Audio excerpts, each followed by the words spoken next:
Registration, authentication, and password recovery for various web services.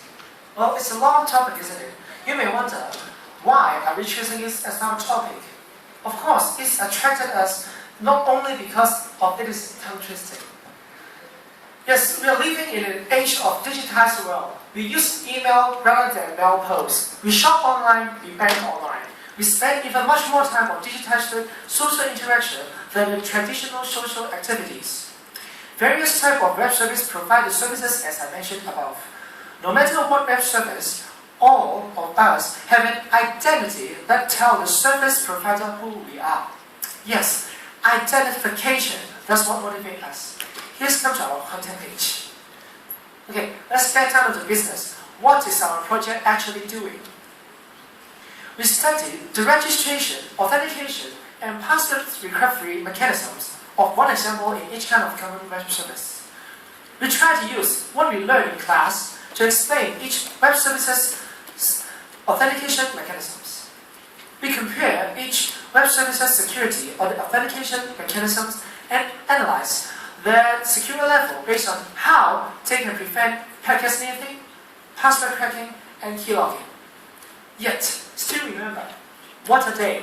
And what is authentication? A packet sniffer is a computer program or hardware that can intercept or log the traffic over a digitized network. The sniffer eavesdrops on the traffic traveling between networked computers. Password cracking is a process of recovering password from data that has been stored in or transmitted by a computer system. For instance, brute force cracking in which a computer tries every possible key or password until it's seized. Key logging is an action of locking the key what we type on the keyboard. Here comes the main course, authentication. Authentication is a mechanism that ensures that we are the person that we claimed. The authentication mechanism should be extremely reliable, otherwise we may be impersonated. Now, let's move on to the case studies. The first case study will be the favorite of shopaholics, Taobao. In registration, the system will grade how strong the password is. This can actually increase the difficulties for how the hackers to crack the passwords. Mobile phone number is also requested. This allows users mobile phone logging in. Next, authentication. Users can use either normal login or using their mobile phone to log in. The add-on encryption helps to prevent passwords stolen by packet sniffer. For SMS authentication, users is required to enter the one-time password which is sent to user's mobile phone. This can prevent being key-logged. Also, unlike other hardware tokens, SMS authentication uses our cell phone, which is the most of the users already have. This is a big advantage of publication of SMS authentication.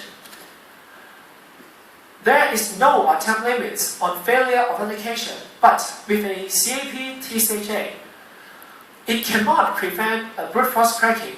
However, it still can prevent a computer modified brute force cracking because a program cannot enter a correct CAP TCHA automatically. For password recovery, verifying code will be sent to the email of registration. Users simply type that code for identification. Besides, only the authentication stage of Taobao has used HTTPS to transmit data. The registration and password recovery step of Taobao are not using HTTPS to transmit data, which means packet sniffer can store user information easily as they are transmitted in plain text. Also, it does nothing to prevent key logging. Case 2, forum. We have also tried to use U-Once, which is a popular discussion forum in Hong Kong, as an example for our project. Registration. In this case, we use the CDU students as the username.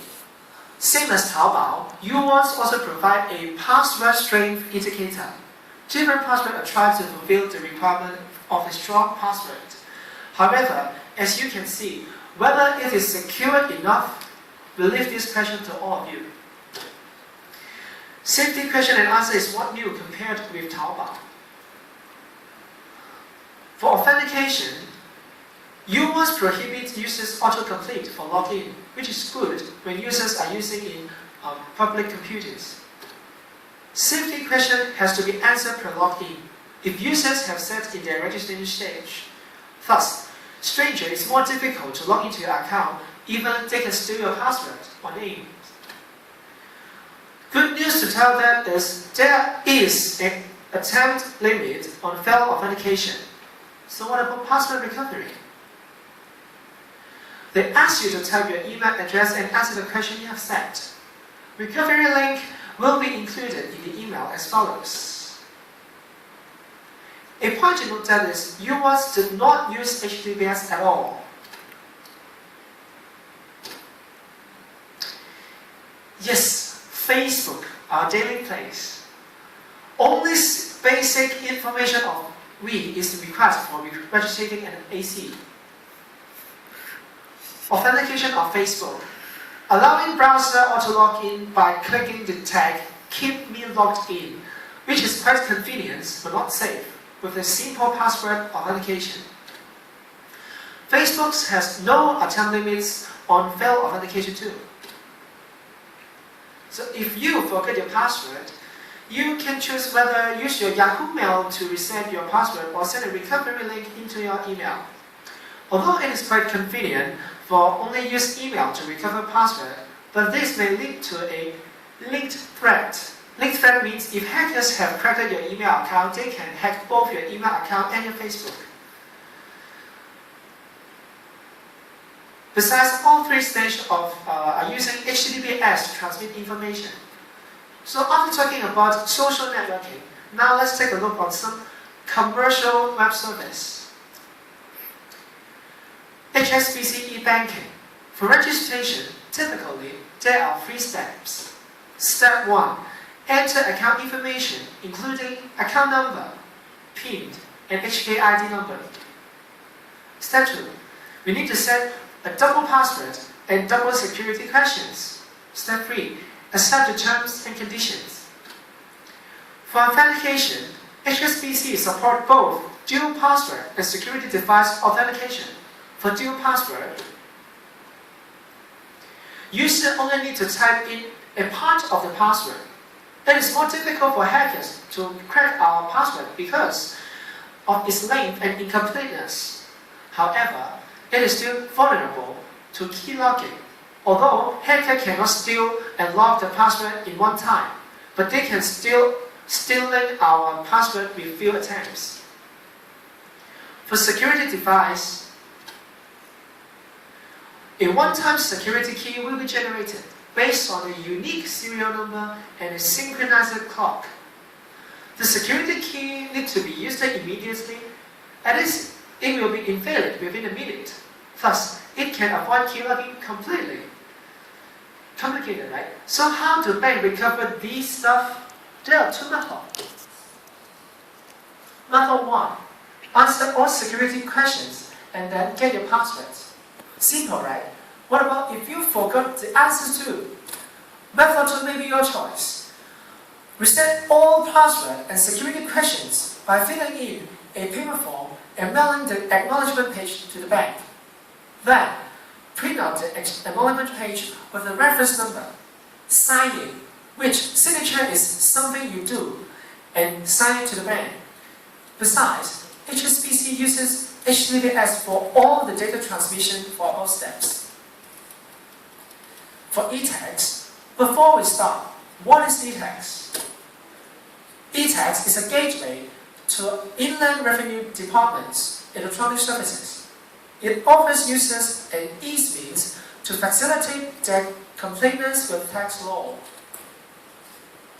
E-tax registration asks for users' HKID's number and a TIN, which are required for registration.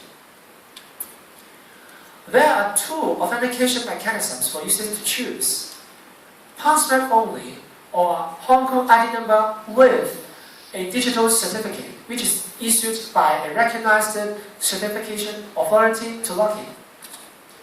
Using HK ID number or TIN as login name is quite unsafe as they are easily to be known by other people. Digital certification is something users has which commonly saved in user's computer or some hard drive like a USB thumb drive. It can prevent keylogging, but it is still possible to be stolen by a familiar person from your PC or the USB drivers. To get back the password, users need to enter either your TIN or your HKID. User can choose either using email or traditional mail. Besides, it uses HTTPS for all data transmissions from above steps. Maybe now move on to the web-based biometrics. Well, let's make some reminder on what is biometric. It is a simple solution that employs the web-based technology to identify and authenticate users. Biometric refers to the identification of humans by their characteristics. The user interface is a web browser that everyone is familiar with. As soon as the fingerprint readers or a camera is installed in the client's machine, it is ready to start capturing the biometric information of the users and sending to its servers for matching. That makes it virtually maintenance-free client-side application, an ideal application for authenticating users over the internet. This is the system structure architecture of a common biometric. So registration. The system first enrolls each individual by capturing multiple fingerprints along with a photo and personally identifiable information selected by your system manager. Here is the flowchart of the biometric authentication. When there is a need to identify a particular person, the system instantly matches a captured fingerprint against